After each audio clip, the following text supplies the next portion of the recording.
मित्रों, जय श्री राम, राधे राधे। श्री राम जय राम, जय जय राम। श्री राम जय राम, जय जय राम। तो राजू दे ने कही दीन है बनू, मोहिन सो दुख लेश। तुम बिनु भरतहि भूपतहि, प्रजहि प्रचंड कलेश। माता कौशल्या भगवान राम से कह रही है कि हे पुत्रो, तुम्हारे पिताजी तुम्हें राज्य देने को कहकर आज वन दे दिया, उसका मुझे लेश मात्र भी दुख नहीं है।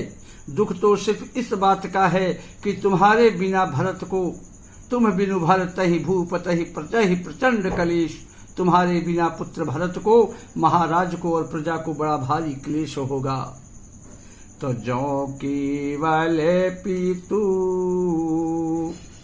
आय सुताता, अतो जन जाहु जानि बड़ी माता। जो पितु मातु कहो बन जाना, अतो कानन सत्य अवध समाना। हे पुत्र, यदि केवल पिताजी की ही आज्ञा हो तो माता को सर्वोपरि जानकर वन मत जाओ। जो पितु मातु कहो वन जाना, किंतु यदि माता और पिता दोनों ने वन जाने को कहा है तो वन तुम्हारे लिए सैकड़ों अयोध्या के समान है। वन के देवता तुम्हारे पिता होंगे, पितु वन देव मातु वन देवी, और खग मृग चरण सरोरुह सेवी। वन के देवता तुम्हारे पिता होंगे और वन देवियां माता होंगी। वहां के पशु पक्षी तुम्हारे चरण कमलों की सेवक होंगे। राजा के लिए अंत में तो वनवास करना ही उचित है। केवल तुम्हारी सुकुमार अवस्था देखकर हृदय में दुख होता है। तो बड़े भागी बनो अवध अभागी, और जो रघुवंश तिलक तुम त्यागी। जो श्रुति कहो संग मोहि लेहू, और तुम्हारे हृदय होई संदेहू।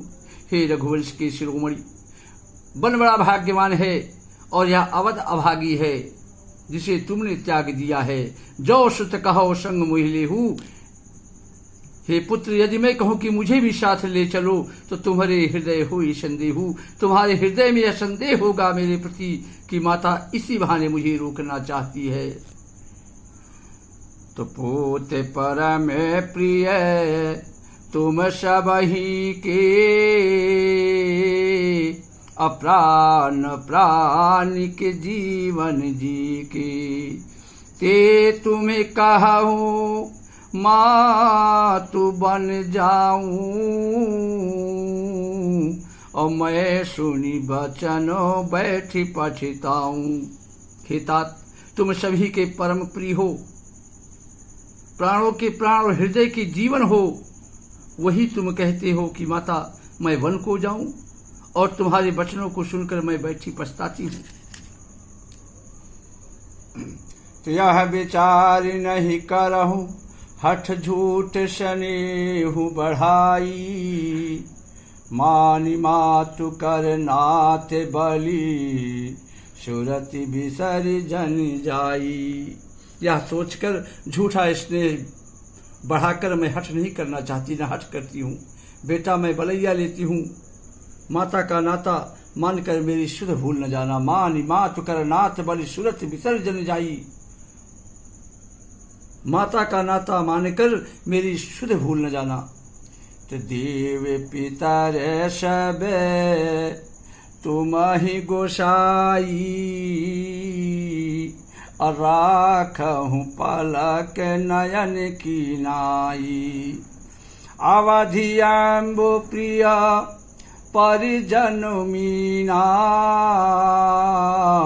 और तुम्हें करुणा कर धर्म धुरीना। हे गोसाई, सब देव और पितर तुम्हारी वैसे ही रक्षा करें। जैसे पलके आंखों की रक्षा करती है। अवधि अम्बप्री परिजन मीना, तुम्हारे वनवास की अवधि 14 वर्ष जो है वो जल के समान है। तुम करुणा कर धर्म धुरीना, अप्रियजन और कुटुंबी मछली है। तुम दया की धुरी खान और धर्म की धुरी को धारण करने वाले हो। ऐसा विचार कर वही उपाय करना राम, जिसमें सबके जीते जी तुम आ मिलो। मैं तुम्हारी बलैया लेती हूँ, बलिहारी जाती हूँ। तुम सेवकों, परिवार वालों और नगर भर को अनाथ करके सुखपूर्वक वन हो जाओ पुत्र। सब कर आज सुकृत फल बीता, अभय हूँ कराल काल विपरीता। आज सबके पुण्यों का फल पूरा हो गया है पुत्र। कठिन काल कठिन समय हमारे विपरीत हो गया है। बहुविधि बिलप चरण लपटानी, अपरम अभागन आप ही जानी। इस प्रकार बहुत प्रकार के विलाप करके महारानी कौशल्या अपने को परम अभाग्नि जानकर माता श्री रामचंद्र जी के चरणों से लिपट गई। तो दारुण दोषा दाहो रे व्यापा, अबरने न जाहि बिलाप कलापा। राम उठाई मात उरलाई, अकहि मृदु बचन बहुरी समुझाई। माता कौशल्या के हृदय में भयानक दुसह संताप छा गया। उस समय की बहुविध विलाप का वर्णन नहीं किया जा सकता। राम उठाई मात उरलाई, श्री राम ने माता को उठाकर हृदय से लगा लिया और फिर कोमल वचन कहकर उन्हें समझाया। समाचार ते ही समय सुनी, शीय उठी अकुलाई। जाई सासु पद कमल जुगे, बंदी बैठ सिरुनाई। उसी समय यह समाचार सुनकर सीता जी व्याकुल हो उठी और सास के पास जाकर उनके दोनों चरण कमलों की वंदना कर सिर नीचा करके माता कौशल्या के पास जाके बैठ गई। तो दीन है आशीष सासु मृदुबानी, अति सुकुमारी देखी अकुलानी। बैठी नमिते मुख सोचती सीता, अरूप राशि पति प्रेम पुनीता। सास ने कोमल वाणी से आशीर्वाद दिया। वे सीता जी को अत्यंत सुकुमारी देखकर व्याकुल हो उठी। रूप की राशि और पति के साथ पवित्र प्रेम करने वाली सीता जी नीचा मुख किए बैठी हुई सोच रही है कि चलन चाहते बने जीवन नाथू, और के सुकृति सन हुई है ये साधु। की तनु प्राण कि केवल प्राणा, अब विधि कर तब कछु जाई न जाना। सीता जी सोच रही हैं कि जीवन नाथ वन को चलना चाहते हैं, मेरे प्राणनाथ मेरे स्वामी आज वन को जाना चाहते हैं। देखे किस पुण्यवान से उनका साथ होगा, शरीर और प्राण दोनों साथ जाएंगे या केवल प्राण ही से इनका साथ होगा। विधाता की करनी का कुछ भरोसा नहीं, कुछ कहा नहीं जा सकता। सीता जी अपने सुंदर चरण कमलों के नख से नाखूनों से धरती कुरेद रही है, सोच रही है। ऐसा करते समय नुपुरों का जो मधुर शब्द हो रहा है, मनोह प्रेम बस विनती करही, हम हिसी पद जन परिहरही। कभी उसका इस प्रकार वर्णन करते हैं कि मानो के प्रेम के वशीभूत होकर नूपुर यह विनती कर रहे हैं कि सीता जी के चरण कभी हमारा त्याग न करे। सीता जी सुंदर नेत्रों से जल बहा रही है। उनकी यह दशा देखकर श्री राम जी की माता महारानी कौशल्या जी बोली कि तात सुनो सी अति सुकुमारी, हे पुत्र राम सुनो, सीता अत्यंत ही सुकुमारी है, सास ससुर परिजन ही प्यारी। सास ससुर और कुटुंब सभी को बहुत ही प्यारी है। तो पिता जनक भूपाल मणि, ससुर भान कुल भान, पति रवि कुल कैरव विपिन, विधु गुण रूप निधान। इनके पिताजी जनक जी राजाओं के शिरोमणि हैं, ससुर सूर्य कुल के सूर्य हैं और पति सूर्य कुल में कुमुद वन को खिलाने वाली चंद्रमा तथा गुण और रूप के भंडार हैं। फिर मैंने रूप की राशि, सुंदर गुण और शील वाली प्यारी पुत्र वधू पाई है। मैंने इस जानकी को आंखों की पुतली बनाकर इनसे प्रेम बढ़ाया है, अपने प्राण में लगा रखे हैं।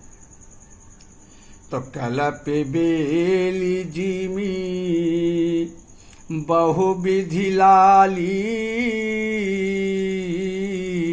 असीच स्नेह सलिल प्रतिपाली, फूलत फलत भयऊ विधि बामा, अजानी न जाहि काह परिणामा। इन्हें कल्पलता के समान मैंने बहुत तरह से बड़े लाड चाव के साथ स्नेह रूपी जल से सींच कर पाला है पुत्राम। फूलत फलत भयऊ विधि बामा, अब इस लता के फूलने फलने के समय विधाता बाया हो गया है, बाम हो गए हैं। कुछ जाना नहीं जाता कि इसका क्या परिणाम होगा। तो पलंग पीछे तजी गोद हिंडोरा, सियन दीन पगो अवनी कठोरा, अजिया ने मोरी जिमी जोगवत रहूं, दीपी बात नहीं तारन कहूं। हे पुत्र, मेरी प्यारी सीता ने पर्यक पृष्ठ पलंग के ऊपर गोद और हिंडोले को छोड़कर कठोर पृथ्वी पर कभी पैर तक नहीं रखा। मैं सदा संजीवनी जड़ी के समान सावधानी से की रखवाली करती रही हूं, कभी दीपक की बत्ती हटाने की भी नहीं कहती। तो सोई सिए चलन चाहती बन सा था, आयशु काह होई रघुनाथा। वही सीता तुम्हारे साथ बन चलने के लिए कह रही है। हे रघुनाथ, उसे क्या आज्ञा होती है? चंद्रमा की किरणों का रस, चंद किरण रस रसिक चकोरी, और रवि रुख नयन सकहि की मजोरी। इस चंद्रमा की किरणों का रस चाहने वाली चकोरी सूर्य की ओर आंख किस तरह मिला सकती है? श्री राम जय जय राम, श्री राम जय जय राम। जय श्री राम। राधे राधे।